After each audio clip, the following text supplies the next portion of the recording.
At first glance, it barely seems worth noticing. A small patch of embroidered fabric, sometimes a simple metal pin, often no larger than a coin. You could easily overlook it. On an American military uniform, it usually sits quietly on the shoulder, the chest, or the collar. To someone unfamiliar with military life, it might appear decorative, just another piece of stitching on a heavy green jacket. But that small symbol has a name. It's called a uniform insignia, and for generations of American service members, that tiny emblem carried meaning far beyond its size. At first, most people never think about it. Visitors in museums often walk past display cases filled with uniforms from World War II or later conflicts. They admire the helmets, the boots, the jackets. Their eyes move quickly across the larger pieces of equipment. But the insignia, the smallest element on the uniform, is often the one that tells the most important story. A simple eagle, a pair of crossed rifles, a star, a stripe. Each one quietly answers a question without a single word spoken. Who is this person? Where do they belong? What responsibility do they carry? In military life, those answers matter immediately. A soldier can glance at a uniform and understand something about the person wearing it in seconds. Rank, role, experience, authority, all communicated through small pieces of cloth and metal. To civilians, the symbols can look mysterious, but to the people who wear them, they are unmistakable. The insignia is not loud. It does not draw attention. In fact, its power comes from how ordinary it appears. It sits silently on the uniform while everything else moves. The marching boots, the rumble of engines, the long days of training and waiting. But in moments of uncertainty, those small symbols become anchors. They remind everyone in the room who is responsible for decisions, who leads, who follows, who has earned the right to speak. In this way, the insignia functions almost like a quiet tool of order. Not a weapon, not equipment in the usual sense, but something that shapes behavior. A soldier doesn't need to raise their voice when their rank is already visible. A commander doesn't need to introduce themselves when their insignia already tells the story. The symbol speaks first. And in an environment where confusion can spread quickly, clarity is one of the most valuable resources a group can have. What makes this even more interesting is how small the object actually is. The patch might weigh only a few grams. The insignia might be smaller than a button. Yet the meaning attached to it can influence hundreds of people. It can determine who gives orders, who carries responsibility, and who must make difficult decisions when time is limited.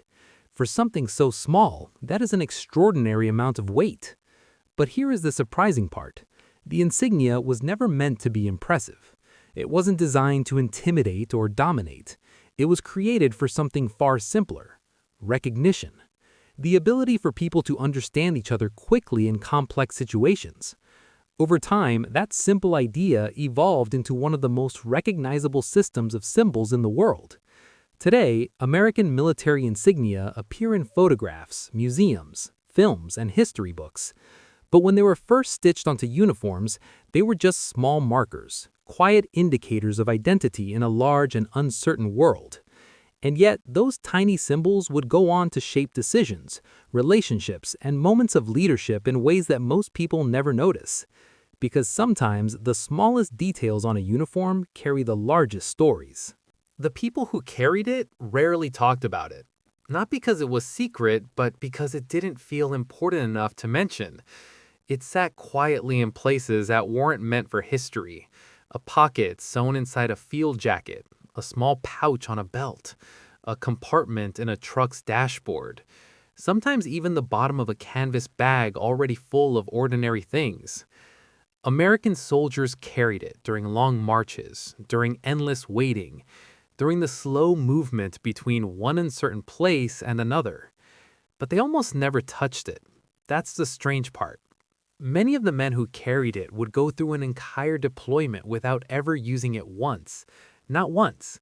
And yet, they kept it with them every single day. Because the object itself wasn't the point. Its presence was. It represented something quiet but powerful. A final boundary. Not an aggressive one, not a dramatic one, Just the line.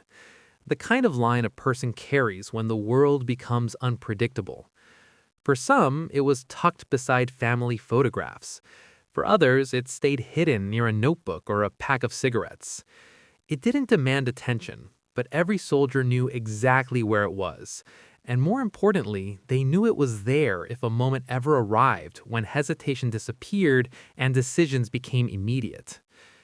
Curiously, that moment almost never came, which is exactly why the object mattered. Because in wartime, the most valuable tools are often the ones that quietly prevent situations from ever reaching the point where they must be used. And this small, forgettable object did something unexpected. It helped people stay calm in a world designed to break that calm. But the real reason it worked had very little to do with the object itself, and almost everything to do with the human mind. 110. In wartime, survival is rarely about strength. It's about control. Control of breathing, control of fear, control of the moment when the mind begins imagining things that aren't there. The small object in a soldier's pocket had an unusual role in that quiet battle. It wasn't there to solve problems. It was there to prevent panic. Because panic is contagious. One nervous movement can spread through a group faster than any command. A single moment of uncertainty can ripple outward until everyone feels it. And in those moments, people don't look for complicated solutions. They look for something simple, something certain. That small object became exactly that. Not a weapon in the traditional sense, more like a psychological anchor. Its presence created a silent boundary between fear and action. If things ever became truly uncontrollable, there was still one last option. And strangely, that knowledge made it easier to choose patience instead. Soldiers who carried it often described a similar feeling. Not confidence, something quieter than that. A sense that the situation still belonged to them, even when the world around them felt chaotic. The object bought time. Time to think, time to breathe, time to wait for a better decision. And waiting, in war, is often the hardest skill to master, because every instinct pushes in the opposite direction. Move faster, act first, do something. But this small object reminded its carrier of something different, that sometimes survival depends on the ability to not act too quickly, to let a moment settle, to allow the mind to catch up with the body. And that quiet discipline, more than the object itself, was what made it powerful. But eventually, history would place this ordinary tool into moments where its presence changed something much larger than a single person's state of mind.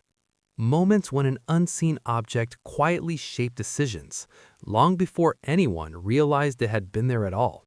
110. History rarely remembers the quiet objects. It remembers the large machines, the loud decisions, the moments that feel dramatic in photographs. But sometimes the smallest items sit quietly inside those moments. One example appeared during the final years of World War II, when American forces were moving through unfamiliar towns across Europe. The soldiers entering these places were not always greeted with clear answers. Sometimes the streets were empty. Sometimes civilians watched silently from windows. Sometimes nobody knew who still controlled the area. It was the kind of uncertainty that could turn ordinary encounters into dangerous misunderstandings.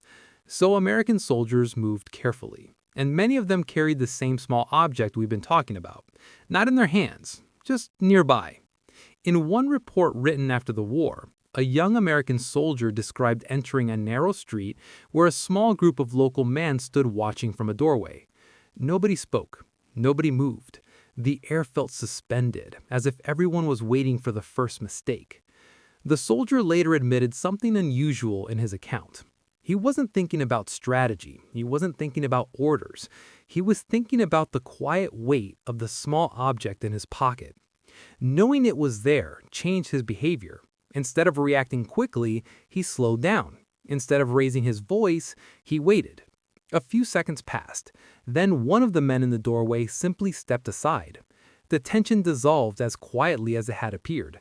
No confrontation, no dramatic moment, just a street that slowly returned to being a street. Years later, the soldier wrote something unexpected. He believed the object in his pocket had never needed to appear, but the knowledge that it could exist had kept his mind calm enough for the situation to resolve itself. And that is the strange part of history. Sometimes the most important tools are the ones no one ever sees, because their true influence happens entirely inside the human mind. War changes landscapes. It reshapes cities, borders, and nations. But the first place it truly changes is the human mind.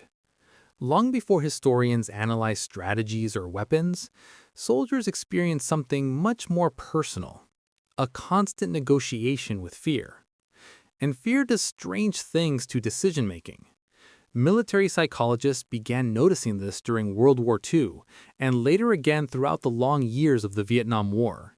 In high-stress environments, the brain often narrows its focus. People react faster, but they also react more impulsively. That's where small tools sometimes played an unexpected role. Not because they changed the battlefield, but because they changed the psychology of the person carrying them. Several veterans later described a similar feeling. When they knew they had a reliable option within reach, their minds behaved differently. They felt less pressure to act immediately, less urgency to prove control, less temptation to escalate a situation too quickly. In other words, the object itself rarely solved the problem, but the confidence it created inside the mind often did. Psychologists call this a form of perceived control. When people believe they have options, their brain becomes more patient, more analytical, more capable of restraint. It's a subtle effect, almost invisible. Yet throughout modern military history, this psychological buffer has quietly influenced countless moments that never made it into official reports. Moments where someone paused instead of reacting. Moments where a decision was delayed by just a few seconds. And in tense environments, a few seconds can change everything. So the story of this small object is not really about metal, engineering, or design. It's about something far more human. Because in the chaos of war, the most powerful factor is rarely the tool itself. It's the mind of the person holding it. And sometimes the quiet presence of a simple object is enough to remind that mind to slow down. History rarely stays in the past. Objects that once belonged strictly to soldiers often find their way into civilian life. And when that happens, the conversation changes. In the modern United States, discussions about tools, self-defense, and responsibility have become more complex than ever. Some people see them as symbols of preparedness. Others see them as reminders of how thin the line can be between safety and danger. It's a debate shaped by culture, law, and personal experience. And like many debates in American history, there is no single answer that satisfies everyone. But one thing is certain. The story of small survival tools didn't end on the battlefield. In fact, their role may be evolving in ways the original designers never expected. Because in today's world, survival is no longer just about war zones. It's about something much closer to home. And that raises one final question. What happens when an object designed for extreme situations becomes part of everyday life? That question leads us to the final chapter of this story. By the time wars end, most of the objects that filled them quietly disappear. Uniforms are folded into storage boxes. Vehicles rust in distant fields. Tools that once felt essential slowly become museum pieces. And yet, some of the smallest objects leave behind the largest questions, because their purpose was never only physical, it was psychological. Across conflicts from World War II to the long uncertainty of the Vietnam War, soldiers carried small tools they hoped they would never truly need. Not because they expected disaster, but because uncertainty is easier to face when a person believes they still have choices. That belief matters more than most people realize. Humans behave differently when they feel completely helpless. Fear becomes louder. Decisions become faster, and patience disappears. But when even a small sense of control exists, the mind changes. People breathe slower. They think longer. They choose restraint. That quiet shift, almost invisible in the moment, has shaped countless decisions throughout history. Moments when someone waited instead of reacting. Moments when tension dissolved because nobody rushed the next step. And that may be the most surprising lesson of all. Survival is not always about strength. It is often about hesitation, about allowing a single second of thought to exist before action takes over. The small object in the story represented that second, a reminder that even in uncertain environments, calm thinking was still possible. Today, many of these objects sit behind glass in museums. They appear simple, almost forgettable, but their true influence never came from what they could do. It came from what they quietly encouraged people not to do. And sometimes the difference between chaos and survival is nothing more than that pause, a single quiet moment before the world moves again.